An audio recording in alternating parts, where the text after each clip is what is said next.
Welcome back to Harbor. Former NBC investigative producer Bob Windrum reports in the Daily Beast that Vice President Cheney's office suggested waterboarding an Iraqi prisoner suspected of knowing about a relationship between al-Qaeda and Saddam Hussein. In other words, to bolster the case for war in Iraq. Bob Windrum joins us right now, along with Newsweek investigative reporter and MSNBC contributor Mike Isikoff, whose book Hubris is out in paperback. He co-authored that book with David Korn. Let's go, Bob, with this story.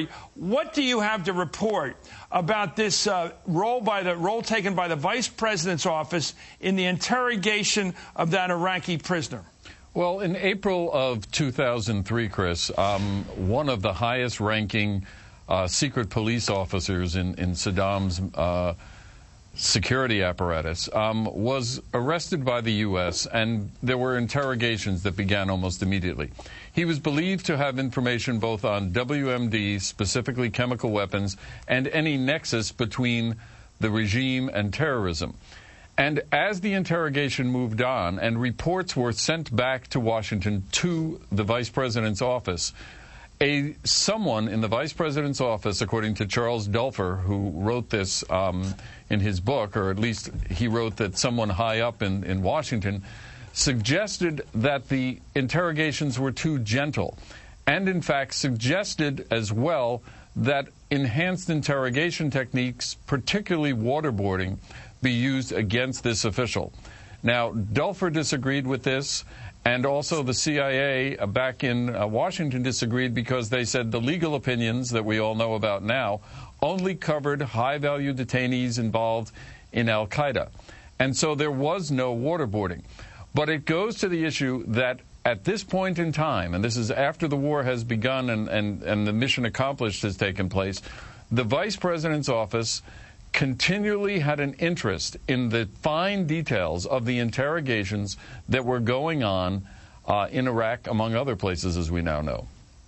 So in addition to doing a lot of effort to go over to Langley, to the CIA before the war in Iraq, to try to make the case for war with Iraq, they now, after having gotten us into the war in Iraq, and this is the vice president's office, the vice president's office pushed to get proof that it was justified to go into Iraq. Right, and what we're seeing at this point, according to intelligence officials I spoke to, was a great deal of interest in any one of a number of issues related to the war in Iraq, related to al-Qaeda attacks. I mean, one of the things I was told, for example, was that the vice president's office wanted to know everything that could be gleaned about the possibility of Mohammed Atta meeting an Iraqi intelligence official in Prague, a meeting that we now know never took place and has long been discredited. But these are the sorts of things that they were interested in. They were interested in that nexus. They were interested as well in WMD, because at this point in time as well, the WMD search is now starting to falter. So a lot of pressure was on them to move forward and to get answers on things that they had already used to justify the war.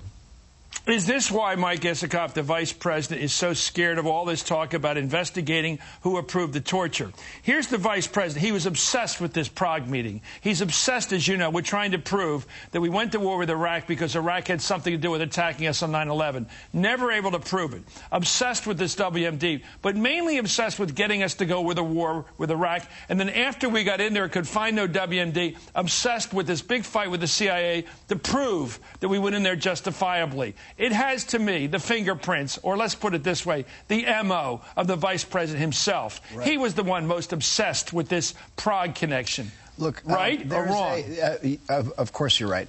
There's a striking, almost eerie parallel in the story of the use of these enhanced aggressive interrogation techniques, waterboarding, and the run-up to the war in Iraq. It is in August of 2002 when the waterboarding of Abu Zubaydah begins, after with a strong push from the vice president's office. That is precisely the time that the Bush administration is preparing to launch its case for the invasion of Iraq. Remember, it is right after Labor Day. We don't start it until they don't start it until right after Labor Day. They begin the push for the Congressional War Resolution, which is in October. Abu Zubaydah, the guy who was the first candidate for waterboarding, worked as part of the Khaldan training camp in Afghanistan. The emir of the Khaldan training camp was Ibn Sheikh al-Libi, who was just in the news this week because he ended up dead in a Libyan prison cell. It was Ibn Sheikh al-Libi who, after being rendered to the Egyptians, provided the bogus intelligence about Saddam Hussein training al-Qaeda operatives in chemical and biological weapons, a claim that was later cited by President Bush in his speech in Cincinnati in October 2002 and Secretary Powell in his presentation to the United Nations. Ibn Sheikh al-Libi, after he comes back into the U.S. custody, recants that entire story, said he only told it so we get him to say what we wanted to say so that we could go into a war we wanted to go into with no real evidence. Right. So, you have, and here you have the guy who worked with Ibn Sheikh al-Libi who was being waterboarded right at that same time. It's a reasonable question. I can tell you Senate investigators and others want to look at this. Was the purpose behind the waterboarding, or one purpose, to confirm the bogus claim by Ibn Sheikh al-Libi and help justify the war in Iraq? It seems to me, Bob Windham, I know you're a reporter and have opinions on this, but you do study this, that this suggests that a commission, were it to take place, would open up all these doors, not just to who ordered the torturing and whether it was justified or not by the circumstances, which were obviously dire, but whether the torture was in fact inflicted on people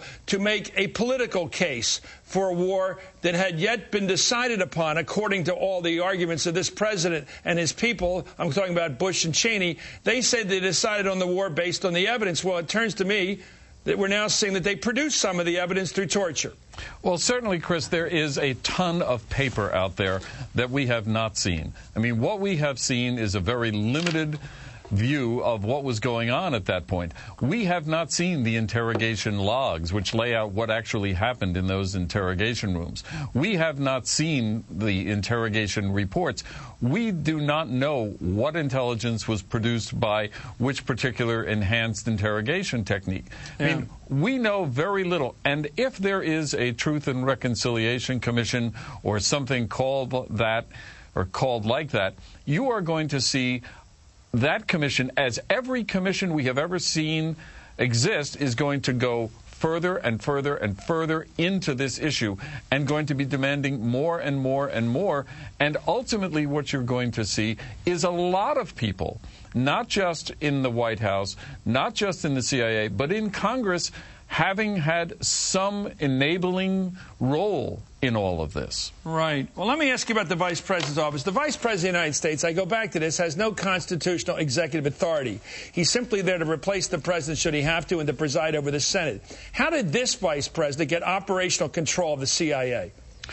Well, that's a good question. I mean, certainly he is somebody who had roles in the Bush 1 and in the Ford administration, where he certainly had national security roles, very significant national security roles as chief of staff in the Ford administration and also as Secretary of Defense.